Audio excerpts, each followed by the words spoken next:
হরে কৃষ্ণ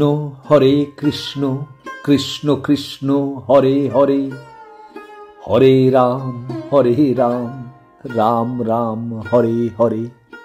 নমস্কার আমার সমস্ত প্রাণ ও প্রিয় বন্ধুরা, আপনারা সকলেই নিশ্চয়ই খুব ভালো আছেন।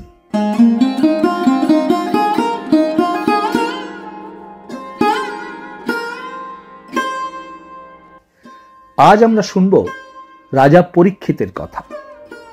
রাজা পরীক্ষিত কে ছিলেন? কেন তাকে তক্ষকের দংশনে প্রাণ হারাতে হয়েছিল? রাজা পরীক্ষিত ছিলেন বীর অভিমন্যুর পুত্র। মাতৃগর্ভেই তিনি শ্রীকৃষ্ণের করুণা লাভে ধন্য হয়েছিলেন।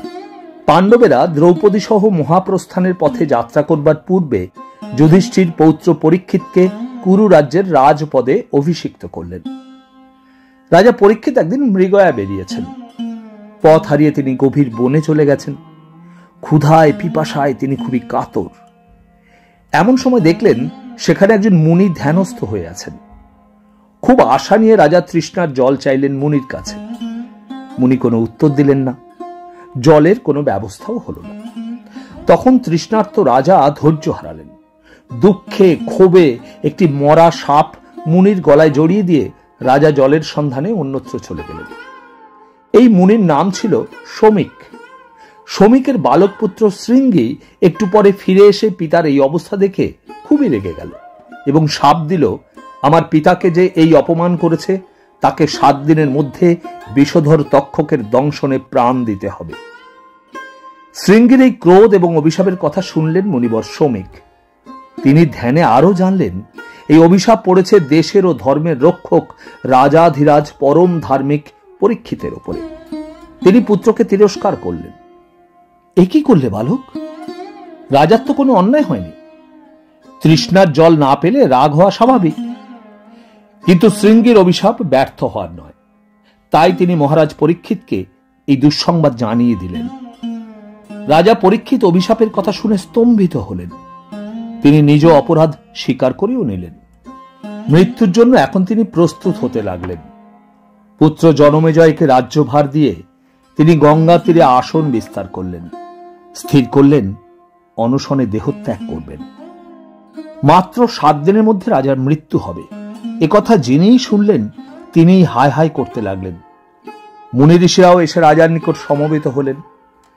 আপন খুশিতে ঘুরতে ঘুরতে মহাপবিত্র তরুণ তাপস সুখদেব গঙ্গা তীরে এসে উপস্থিত হলেন। সুখদেবকে পেয়ে রাজা যেন অকুলে কুল পেলেন। পরীক্ষিত বললেন, হে মহাযোগী, বিষ্ণুর সান্নিধ্যে ওষুধদের যেমন নাশ হয় তেমনি আপনাদের কাছে গেলে মানুষের মহাপাপও সঙ্গে সঙ্গে দূর হয়। পাণ্ডবদের বন্ধু শ্রীকৃষ্ণ কি আপনাকে আমার মরণ সময় এখানে পাঠিয়েছেন? আপনি জীবন মুক্ত, যোগীদের পরম গুরু। আপনাকে জিজ্ঞাসা করি, আসন্ন মৃত্যু ব্যক্তির পক্ষে সর্বোত্তম হিতকর কি এবং সেজন্য কি করা উচিত? আমার কি করণীয়? সুখদেব বললেন, মহারাজ, আপনি অতি উত্তম প্রশ্ন করেছেন। হে কৌরব্য, আপনার জীবন আর 1 সপ্তাহ মাত্র। সুতরাং পরলোকের জন্য যা কিছু করা দরকার তা এই সময়ের মধ্যে করে ফেলা উচিত। আমি আপনাকে একটি একটি করে ভাগবতের কথা ও গল্প শোনাব। আশা করি তাতে আপনার মন স্থির হবে। আর স্থির মন নিয়ে ঈশ্বর চিন্তা করলে খুব সহজেই ভগবানকে পাওয়া যায়। আমি পরবর্তী পর্যায়ে সুখদেবের বলা রাজা পরীক্ষিতকে ভাগবতের কথা ও গল্পগুলো একটি একটি করে পাঠ করে শোনাব। আপনিও যদি গল্পগুলো শুনে মনকে স্থির করতে চান এবং স্থির মন নিয়ে ঈশ্বর চিন্তা করতে চান, তাহলে সাবস্ক্রাইব করে ওম শান্তি ওম চ্যানেলটির পাশে থাকবেন।